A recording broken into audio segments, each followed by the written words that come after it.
नमस्कार साथियों। तो आज का क्लास जो है ना आपके लिए बहुत ज़्यादा इम्पोर्टेंट हो जाता है, क्योंकि इस क्लास में मैंने आज जितना क्वेश्चन लाया है ना सभी आपके लिए इम्पोर्टेंट है।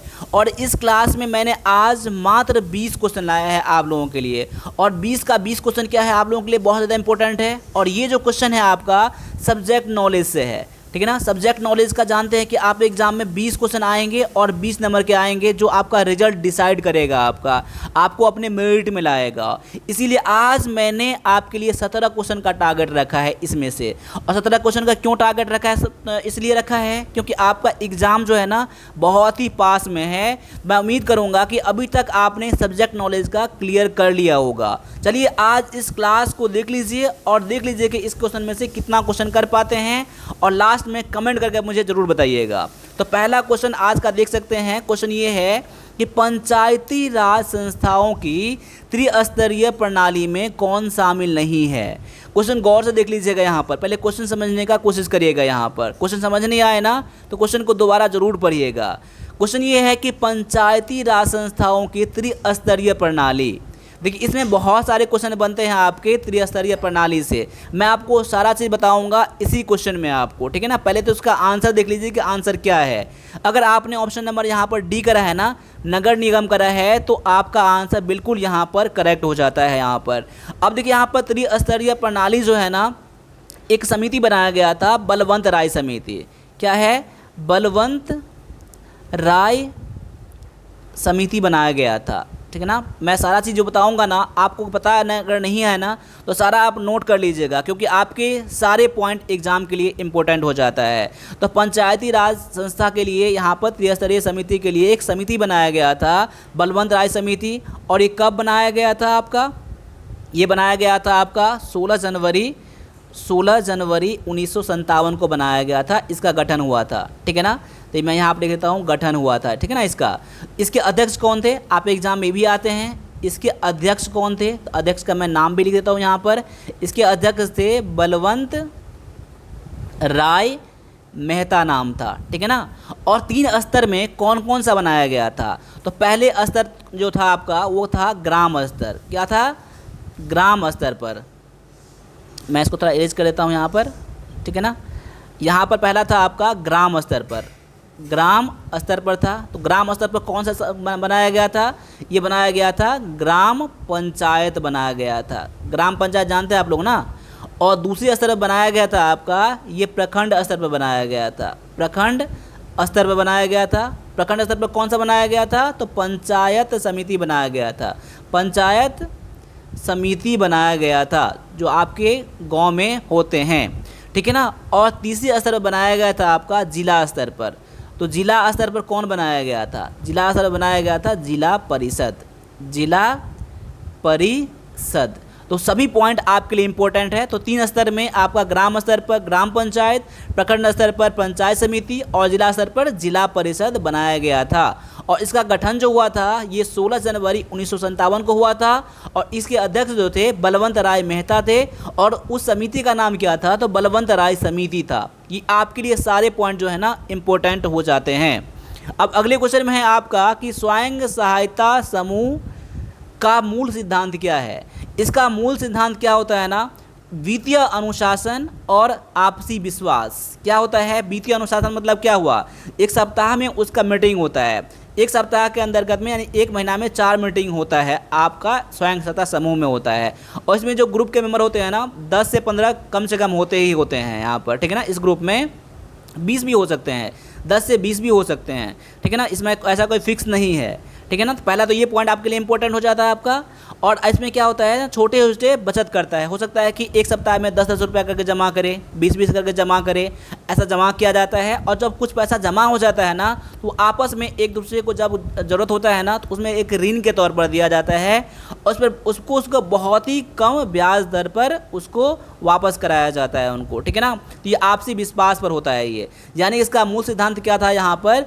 वित्तीय अनुशासन और आपसी विश्वास है आपका यहाँ पर आंसर। अगले क्वेश्चन को देखते हैं यहाँ पर कि कई गांवों में विभिन्न ग्राम संगठनों को मिलाकर क्या बनता है। आप पहले इस क्वेश्चन को गौर से देख लीजिएगा। यहाँ पर बहुत सारे बच्चे क्वेश्चन नहीं समझ नहीं पाएंगे। यहाँ पर कई गांवों में समूहों के विभिन्न ग्राम संगठन अब ग्राम संगठन जानते हैं ना, आपने पढ़ा होगा क्या, वीओ पढ़ा होगा आपने। एक वीओ होता है ग्रुप में, जीविका वाले ग्रुप में क्या होता है, एक वीओ होता है, जिसे क्या कहा जाता है, उसे कहा जाता है विलेज ऑर्गेनाइजेशन कहा जाता है, ऑर्गेनाइजेशन कहा जाता है, ठीक है ना, जिसे कि हिंदी में कहा जाता है आपका ग्राम संगठन कहा जाता है, ठीक है ना। पहले क्या होता है, पहले आपका एसएचजी होता है, यानी कि स्वयं सहायता ग्रुप होता है, ठीक है ना। और दूसरा क्या होता है उसके बाद होता है वीओ होता है, और उसके बाद क्या होता है, देखिए एक गांव में कई सारे ग्रुप हो सकते हैं, स्वयं सहायता समूह का ग्रुप हो सकता है, ठीक है, जिसमें कि अलग अलग सबका नाम होता है। जितने सारे ग्रुप बनाया जाता है ना, सबका एक अलग से नाम रहता है, और उस गांव में एक क्या बनता है, वीओ बनता है, यानी कि विलेज ऑर्गेनाइजेशन बनता है, और कई सारे गांवों को मिलाकर क्या बनता है, एक सीएलएफ बनता है। यही आपका क्वेश्चन था, तो आपका आंसर ऑप्शन नंबर बी में है। इसे कहा जाता है क्लस्टर स्तरीय संघ कहा जाता है, जो कई सारे वीओ का एक सीएलएफ बनता है, ठीक है ना। पहला तो ये समझ लीजिए।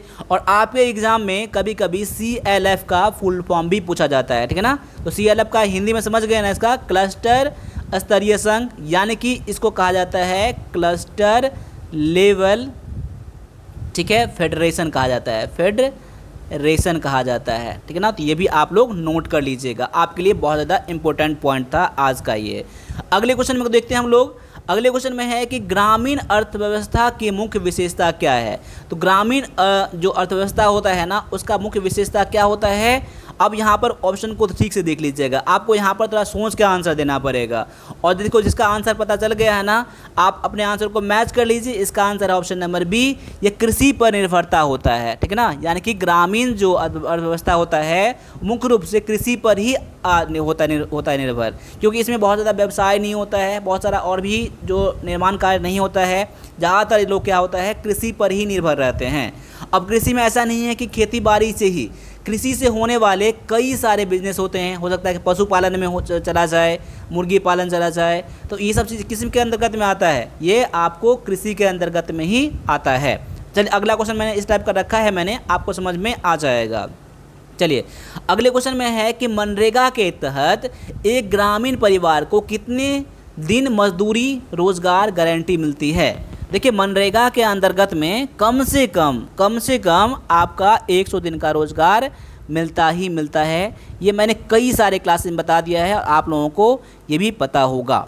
चलिए अगले क्वेश्चन में है कि दीनदयाल अंत्योदय योजना राष्ट्रीय ग्रामीण आजीविका मिशन, यानी कि दीनदयाल अंत्योदय योजना और यहाँ पर नेशनल रूरल लाइवलीहुड मिशन, इसका भी फुल फॉर्म आप लोग याद कर लीजिएगा, ठीक है ना। आप एग्जाम में आ सकते हैं ये। इसका मुख्य उद्देश्य क्या है, इसका जो मेन पर्पस होता है ना, ये पर्पस होता है इसका गरीब महिलाओं को एसएचजी में संगठित करना। यानी कि गांव के जितने महिला हैं ना, इनका कहना ये है इसके अंतर्गत में, दीनदयाल अंत्योदय योजना के अंतर्गत में, कि हर समूह में, हर परिवार से कम एक महिला ज़रूर शामिल हो, कम से कम एक महिला ज़रूर शामिल होना चाहिए। इनका मेन पर्पस, मुख्य उद्देश्य ये होता है। तो ऑप्शन नंबर इसका जो है ना बी आंसर यहाँ पर करेक्ट हो जाता है। आगे है कि प्रधानमंत्री आवास योजना ग्रामीण किस उद्देश्य से बनाया गया था। तो ये उसका मूल उद्देश्य होता है, जिसके पास घर नहीं रहता है ना, उसको पक्का मकान बनाना होता है। बेघर परिवारों को पक्का घर देना इनका काम होता है। और ये 1,20,000 रुपये का यहाँ पर राशि प्रदान किया जाता है अलग अलग किस्तों में, ठीक है ना। चलिए आगे है यहाँ पर क्वेश्चन में कि प्रधानमंत्री ग्राम सड़क योजना का उद्देश्य क्या है। तो प्रधानमंत्री ग्राम सड़क योजना का जो मुख्य उद्देश्य है ना, ये है इसका ग्रामीण सड़कों को संपर्क प्रदान करना, यानी कि उसको शहर से जोड़ना, मुख्य सड़क से जोड़ना काम होता है ग्रामीण, ठीक है ना, ग्रामीण सड़कों को, यानी कि प्रधानमंत्री ग्राम सड़क योजना के अंतर्गत ये होता है। अब इसमें एक पॉइंट और नोट कर लीजिए, यहाँ पर इसका जो स्थापना किया गया था, ये आपका प्रधानमंत्री ग्राम सड़क योजना का, ये भी नोट कर लीजिए, ये किया गया था दिसंबर 2000 ईस्वी में किया गया था, ठीक है ना। और साथ साथ में यहाँ पर ये जो आपका पेश किया गया था किसके द्वारा गया था, तो हमारे जो पूर्व के प्रधानमंत्री थे, जो अब इस दुनिया में नहीं है, अटल बिहारी वाजपेयी के द्वारा किया गया था। ये भी नोट कर लीजिए, अटल बिहारी वाजपेयी पेई के द्वारा किया गया था, तो ये भी नोट कर लीजिए। और ये जो है ना, ये इसका जो है ये कौन से विभाग के अंतर्गत में आता है, ये कौन से विभाग के अंतर्गत में आता है, तो ये आपका आता है ग्रामीण विकास मंत्रालय के अंतर्गत आता है। ये प्रधानमंत्री ग्रामीण सड़क योजना जो है ना, ये आपका ग्रामीण विकास मंत्रालय के अंतर्गत में आता है। तो यहाँ पर नोट मैं कर देता हूँ, यहाँ पर ये आपका आता है ग्रामीण विकास मंत्रालय, ये भी आप लोग नोट कर लीजिएगा, ठीक है ना। चलिए अगले क्वेश्चन को देख लीजिए। यहाँ पर अगला क्वेश्चन में है कि पीएम किसान योजना के तहत पात्र किसान परिवार को प्रति वर्ष कितनी राशि मिलती है। देखिए पीएम किसान योजना के अंतर्गत में हर 4 महीने में 2,000 रुपये का राशि दिया जाता है। तो यहाँ पर टोटल 6,000 का राशि दिया जाता है एक वर्ष के अंतर्गत में, और ये 2-2 हज़ार करके हर 4 महीने में दिया जाता है। चलिए अगले क्वेश्चन में है कि बिहार में जीविका क्या है। अब देखिए जीविका क्या है बिहार में, जीविका जो है ना एक आपका एक संस्था है जो कि बिहार में ये चलता है, आप लोगों को पता होगा जो इसका एग्ज़ाम दे रहे हैं। एक जीविका नाम है संस्था का, जिसे क्या कहा जाता है, बिहार ग्रामीण आजीविका संवर्धन समिति कहा जाता है, जिसे कि आप लोग BRLPS इसके नाम से जानते हैं आप लोग, ठीक है ना, Bihar rural livelihood promotion society. यहाँ पर इसका मैं नोट भी कर देता हूँ, कभी कभी आपको इंग्लिश में आपका हो सकता है कि फुल फॉर्म पूछ दिया आपको, तो यहाँ पर कह सकते हैं कि बिहार रूरल, ठीक है, लाइवलीहुड प्रमोशन सोसाइटी, ठीक है ना। इसे कि हिंदी में क्या कहा जाता है, बिहार ग्रामीण आजीविका संवर्धन समिति। और ये राष्ट्रीय स्तर पर किस नाम से जाना जाता है, तो राष्ट्रीय स्तर पर जाना जाता है कि NRLM के थ्रू जाना जाता है। NRLM यानी कि नेशनल रूरल लाइवलीहुड मिशन, ठीक है, राष्ट्रीय ग्रामीण आजीविका मिशन, इसके अंतर्गत में ये आपका आता है। और देखिए यहाँ पर ये जो है ना NRLM जो है ना, ये राष्ट्रीय स्तर पर है। और हर स्टेट में क्या होता है ना, हर स्टेट में क्या होता है कि SRLP होता है, ठीक है ना, SRLP होता है, यानी कि इसको ऐसा भी आता है, या फिर ऐसा कह सकते हैं कि SRLM कह सकते हैं, स्टेट रूरल लाइवलीहुड मिशन, इसके अंतर्गत में ही आता है। स्टेट में S से स्टार्ट होता है और नेशनल में क्या होता है ना, N से स्टार्ट होता है, ये आप समझ लीजिएगा। जब राष्ट्रीय स्तर का पूछेगा ना तो आप N से, यानी N मतलब क्या होता है, नेशनल होता है, राष्ट्रीय होता है। चलिए आगे आ जाइए। अगला क्वेश्चन है कि सतत जीविकोपार्जन योजना, जैसे कि SHJ कहा जाता है, और इसका कई बार आपको फुल फॉर्म भी पूछेगा आपको। इसका फुल फॉर्म ही है, इसका है कि सतत जीविकोपार्जन योजना किस परिवार को लक्षित करती है, किस परिवार को मिलता है। तो ये आपने पढ़ा होगा ना, ये गरीब से गरीब परिवार को मिलता है। खासकर गरीब से गरीब में भी यहाँ पर ऑप्शन नंबर B में दिया गया है अत्यंत गरीब परिवार को जो देसी शराब व्यापार में थे। देखिए यहाँ पर देसी शराब पहले क्या होता है, ये साल 2018 में बंद किया गया था ना, ये आपका बिहार गवर्नमेंट के द्वारा। उसी टाइम में आपका सतत जीविकोपार्जन योजना लागू किया गया था पूरे बिहार में, जो कि ऐसे व्यक्तियों के लिए था इसमें जिसमें 2 लाख रुपए तक का आपको उसमें ऋण दिया जाता था, ताकि आप उसका कोई अपना व्यवसाय कर सके। देखिए जो देसी व्यापार शराब से व्यापार से जुड़ा हुआ है, वो साथ साथ में जो देसी आप शराब के अलावा जो तारी का जो होता है ना, तारी वाला जो बिजनेस होता था, तारी जो बेचता था, ठीक है ना, उनके लिए भी ये हटाने के लिए ये सतत जीविकोपार्जन योजना लागू किया गया था। तो इसका आंसर क्या हो जाएगा, ऑप्शन नंबर आपका B हो जाएगा। अब अगले क्वेश्चन को भी टेस्ट कर लीजिए अपना आप।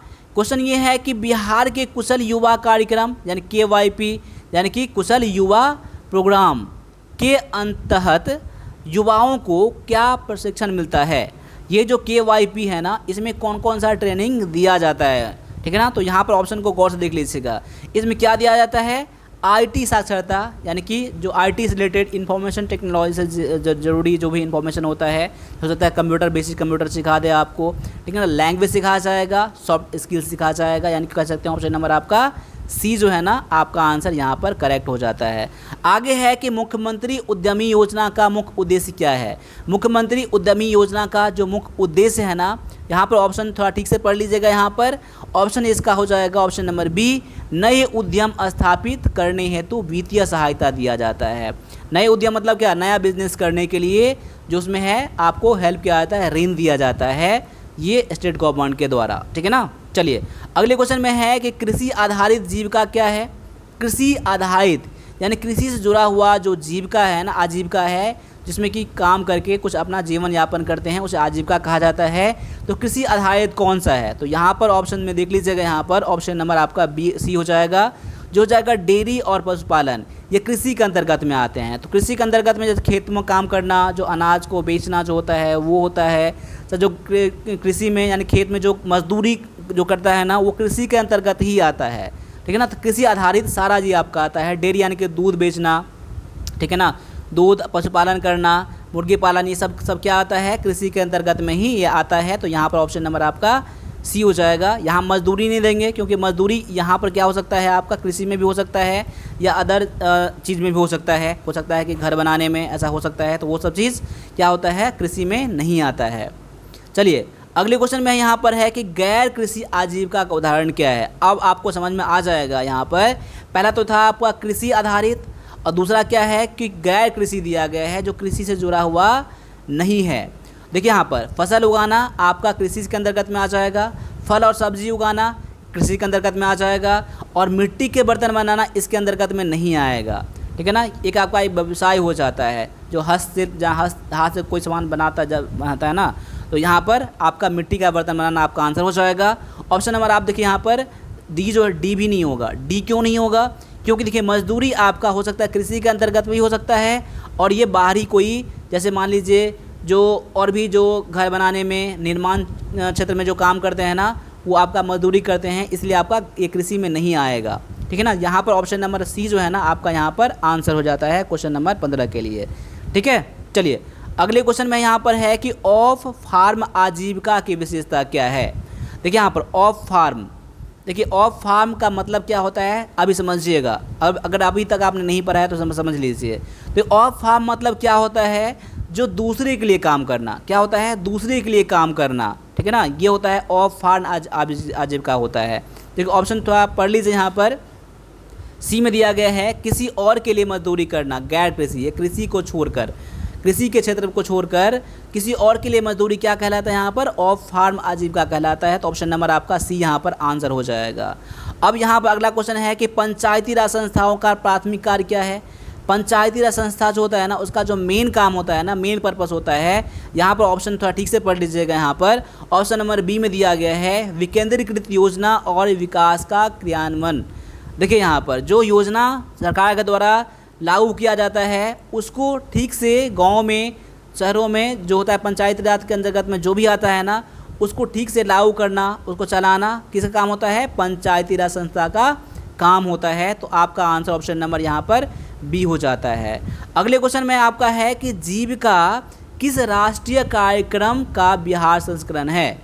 देखिए राष्ट्रीय पर मैंने क्या बताया था आपका, NRLM बताया था मैंने, ठीक है ना, याद है आपको, नेशनल रूरल लाइवलीहुड मिशन, राष्ट्रीय ग्रामीण आजीविका मिशन जो है ना, ये इसके अंतर्गत में जो जीविका चलता है ना, जीविका बिहार के अंतर्गत में जीविका चलता है, जीविका का नाम से चलता है, जैसे कि आपको BRLPS कहते हैं। BRLPS आपने पढ़ा था ना भी, Bihar rural livelihood promotion society आपने पढ़ा था, उसे ही जीविका कहा जाता है। ये आपका राष्ट्रीय स्तर पर ये NRLM के अंतर्गत आता है, यानी कि राष्ट्रीय ग्रामीण आजीविका मिशन के अंतर्गत आता है।